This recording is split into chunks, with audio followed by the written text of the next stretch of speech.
Hello, everyone. Welcome to episode number 208 of Bill Man the Sport Guys podcast. I'm your host, Bill Man the Sports Guy, for the latest news of the NFL, NBA, MLB, NHL, and college sports. This is the podcast to be. So let's not waste any time. Let's get to it. Apologize for not uploading last week. I just decided to take a little week off because every now and then podcasters need a little recharge. And this past weekend was my recharge. So I feel rejuiced and let's get to it. So we're going to talk about one wonderful thing today because this was pretty big. So there were reports that Caleb Williams, Bears rookie quarterback, did not want to go to the Bears while getting drafted in 2024. In fact, also the one thing I thought Williams did fine, had a rookie season, but he does need to get better at body language. However, here's a little statement from Caleb Williams after pre-draft concerns with the Bears. Here's what he had to say. I wanted to come here and be the guy to be part of the reason why the Chicago Bears turned this thing around. My dad cares so much about me, about my future, but we had talks about it, understanding it's a right place and a right time, and there's time where it's not. This is interesting. So, can the Bears turn around? And can Caleb Williams lead it to the promised land? While I don't think he's the best athlete in Chicago right now, I still think that holds to Connor Bedard and Pete Crow Armstrong and Kobe White. I think those three hold the top three mark for Chicago. However, as long as the Bears can get him weapons like receivers, running backs, give him a good old line because, as far as I've been concerned, the Bears have never had a good offensive line. Still get better at the defense, even though they've had good defenses over the years. But I want to know your thoughts on this, Bear fans, because I think Caleb can, but are the Bears willing to spend money? That's the big question. All right, we do have our 2025 NBA Finals and Stanley Cup Finals match for the NHL. It is a rematch of last year's Stanley Cup final match between the Edmonton Oilers and the Florida Panthers. I'm going to give it to the Oilers this time. To be honest, this kind of brings me a little bit back of 2008, 2009, when the Detroit Red Wings and the Pittsburgh Penguins versed each other both of those rounds. Still the greatest NHL player in my lifetime, Sidney Crosby, went 1-for-1. Lost in 2008 to the Detroit Red Wings and won in 2009 against the Detroit Red Wings. Obviously, before winning two more in 2016, 2017 against the San Jose Sharks and Nashville Predators, are respected. But I expect the Oilers to come with revenge. We all know the Florida Panthers spanked them in Game 7 of the Stanley Cup Finals. And the Panthers are legit. Hot take, I think Florida is the state of hockey right now because the past 6 Stanley Cup Finals, or 5, have all been Florida. 2020, Tampa Bay Lightning versus the Dallas Stars. Tampa Bay Lightning won. Then Tampa Bay Lightning in 2021 when they won against the Montreal Canadiens. Then 2022, they made it to the Stanley Cup Finals but lost to the Colorado Avalanche. 2023, the Florida Panthers make it to the Stanley Cup Finals before getting smacked by the Las Vegas Golden Knights. Then last year and this year are against the Edmonton Oilers. Obviously, Panthers won last year. Can the Oilers get revenge? Because Connor McDavid, Leon Draisaitl, when they're playing their game, the Panthers are in a load of trouble. However, the Panthers have a bunch of rumbling, tumbling, tough guys like Brad Marchand, Sam Bennett, Matthew Tkachuk, Alex Barkov. Never disrespect him because he's pretty good. Sergei Bobrovsky when he's at his A game. They still have the top pairing first line of Gustav Forsling, Aaron Ekblad, Mikko Mikkola. Watch out for the Panthers. But I think the Oilers are going to get revenge. I think Corey Perry's going to win his second Stanley Cup, and he probably will after losing the last 5. in 2025. But I think Connor McDavid and the Edmonton Oilers are going to win 6. And this will be Canada's first Stanley Cup victory since 1993. But then again, I really expect this series to be 7 games and competitive. There's no way it's going to be 5, 6 games. I'm just going to say that right now.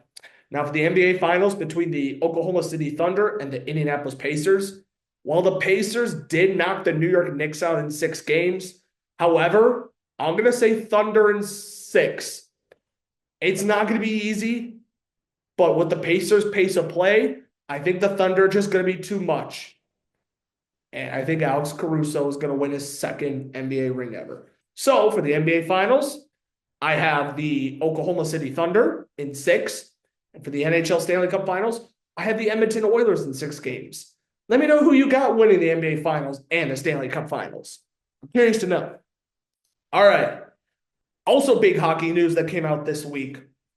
Former longtime Chicago Blackhawks captain Jonathan Toews has told his agent that he is making a comeback for the 2025-2026 season, and he gets to contact teams by July 1st. So, between all the teams, here are my top 5 teams that I actually think Jonathan Toews is going to sign for. While I would love to see him back in a Chicago Blackhawks uniform, but I don't think it's going to happen, especially with the state that they're in with their rebuild. However, number 1, I think the Winnipeg Jets. I could see Toews playing for his hometown team in Winnipeg, and the fact that he is from Winnipeg, Canada. So, and he could be a good solid forward for the Jets. But at this point, he's more of a 4th line, bottom 6 guy. Number 2, I think it's going to be the Toronto Maple Leafs. Now, sure, the Maple Leafs have a little interesting cap situation with Matt Nyes being a restricted free agent, John Tavares and Mitch Marner both being unrestricted free agents, and we don't know if Toronto's going to bring back one or both. Perhaps I'll do a top 25 free agency on where I think I'm going to predict top 25 players and where I think they'll sign and for how much. I think I'll do that. But if you want me to, let me know. But Toronto needs, and I mean needs, to get over the playoff hump. And I think adding a veteran like Jonathan Toews, who's won 3 Stanley Cups, will help them. Number 3, I think it's going to be the Colorado Avalanche. I think Toews will give a good, solid bottom 6 scoring and be a good veteran leader along with Nathan McKinnon, Gabriel Landeskog, Valia Nichushkin, Cale Makar for the Colorado Avalanche. Number 4, I could maybe see the New Jersey Devils. Yes, they're going to have Jack Hughes back, but I think adding Toews does give good bottom 6 depth, and I think they should get revenge in the playoffs. Number 5, I'm going to go with the Carolina Hurricanes. The Hurricanes, once again, make another deep Stanley Cup playoff run, but they lose in the conference finals. Something has to change, and if they need to get over the hump, Toews will be a good leader. A few honorable mentions. Number 1, the New York Rangers. They missed the playoffs last season. If they take a shot at Toews, maybe they'll make it back to the playoffs. Number 2, the Detroit Red Wings. And mainly because Patrick Kane, Alex DeBrincat, and Peter Mrazek are there. I don't know if they'll bring back Craig Smith in terms of, well, actually, Craig Smith never played with Jonathan Toews. What am I talking about? But Mrazek, Kane, DeBrincat, 3 former Blackhawks players that Jonathan Toews played for. I think I could somewhat sort of see a reunion, but at the end, this is why Detroit's my honorable mention, because I really don't think they're going to take a shot. I'd be shocked if they did, but we're going to see what happens. And number 3, the Anaheim Ducks. Ducks need a solid leader, a solid veteran, and I think Toews will be the one. And also the Ducks did bring back Joel Quenneville, so that's a partial reason why, but Let me know on what team you think Jonathan Toews will sign for the 2025-2026 season. All righty. Jeez, I have a bad itch. Um, anyway, for NHL, New York Islanders bring back Kyle Palmieri on a 2-year, $4.75 million deal. 24 goals, 48 points last season. Fine forward at this point. But also, they brought back Adam Boquist on a 1-year, $850,000 deal. It's fine. Nothing too spectacular. Fine move for the Islanders, I guess. All right. Fun fact for baseball. Bo Bichette becomes the first Toronto Blue Jays shortstop in history to hit 100 career home runs with the Blue Jays, which is actually insane. Also, former longtime Pittsburgh Pirates infielder Josh Harrison has announced his retirement. Josh Harrison played 13 years in the Major League Baseball from 2011 to 2023 with the Pittsburgh Pirates, the Detroit Tigers, the Washington Nationals, the then Oakland Athletics when they were there at the time, although they're now called the Sacramento Athletics, the Chicago White Sox, last played Major League Baseball in 2023 with the Philadelphia Phillies. Not a lot happened. Only played in 40 games, hit 2 home runs, 10 RBIs, with only 3 doubles, no triples. He hit 204, 263 on base, 291 slugging, 554 OPS. Josh Harrison was a solid player overall, really good defender, solid bat, although he never had too many seasons. He only had 1 season with an OPS above 800, and that came back in 2014 when he had an OPS at 837, but then had 4 to 5 above 700. 2015, 717. Yep, I read that right. 2017, 771. 2020 with the Washington Nationals, 769.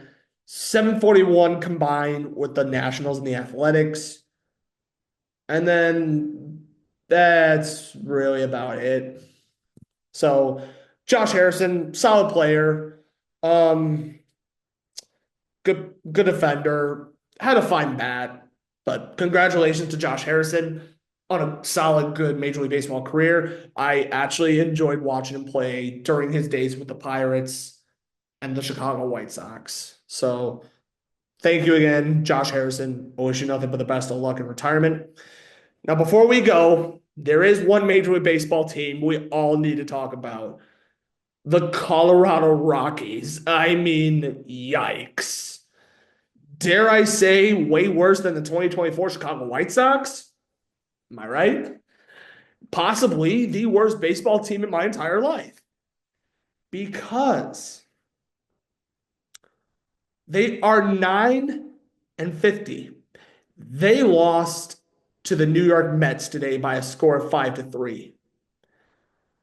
Colorado, they've always had decent, good hitters in the past, such as Todd Helton, Larry Walker, Carlos Gonzalez, healthy Troy Tulowitzki in his prime, Nolan Arenado, Trevor Story.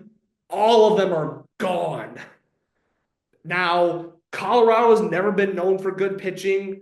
To be fair, even as a baseball fan, I can't even remember the last really good pitcher they had. Like Kyle Freeland was good in 2018. I guess Ubaldo Jimenez was the last good pitcher they ever had. But some of the players, woof, are they having a really bad year? Hunter Goodman, Michael Toglia, I apologize if I said it wrong. Ezekiel Tuvar, Ryan McMahon, the only hitter, by the way, only qualified hitter that has a WAR above 1 at 1.2. Unfortunately, Colorado might trade him away, but at the same time, they're not having a good year with that. Oh, man. And Chris Bryant, I'm sorry, the Colorado Rockies need to free Chris Bryant at this point. They completely fooled the man.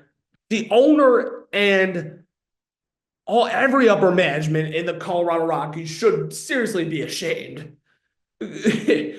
Oh man, Bud Black before they fired him, 733. Warren Schaefer, 2-16. Just wow. It's just bad there. Rightfully so, nobody's above 10 plus home runs. In fact, Hunter Goodman's the only home run leader. They don't even have anybody who has an RBI past 50 plus. Chris Bryant, man, poor guy's only played 11 games. You know what he's hitting? 154. Only he only has 6 hits. He's 6 for 39 on the year. Chris Bryant, injury prone ever since he became a Colorado Rocky. Just wow. Easily the worst baseball team in my lifetime. Let's go to their pitching, by the way.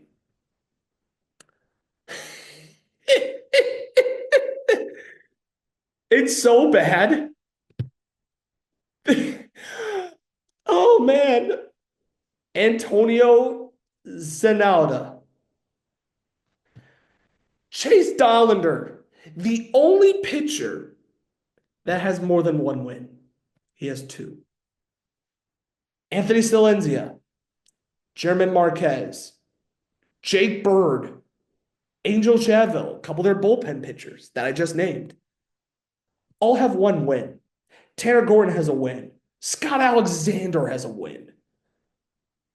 ERA, bad, except for Jaden Hill, Victor Von Dick, Von Nick, yeah, Von Nick. I apologize, I said it wrong. Juan Manaya, or Mejia, yeah. Jimmy Herget, Angel Chaville. Oh no, I'm sorry. Jake Bird, Zach Anjos. What do those guys have in common? They're the only pitchers with ERAs in the threes or lower. Everybody else is 4 or above. Their worst ERA by far, Bradley Ballack, who has an ERA at 12.94. Are the Colorado Rockies ever going to be good again? Are they ever going to make the postseason? Will they even make a World Series run at one point? Because I feel so sorry for Colorado Rockies fans. I like Ryan McMahon. I like Ezekiel Tuvar. Kyle Freeland. Yeah, he had one good year. I feel bad for the guy. Is there really a light in the tunnel for the Colorado Rockies? Let me know your thoughts and opinions. And you can always let me know your thoughts and opinions on Twitter at BillmanSports, Instagram at BillmanSportsGuy, and here on YouTube at BillmanSportsGuy. That is all for today's episode. Thank you for tuning in to episode number 208 of Billman the Sport Guys podcast. I'm your host, Billman the Sports Guy. For the latest news of the NFL, NBA, MLB, NHL, college sports, this is the podcast to be.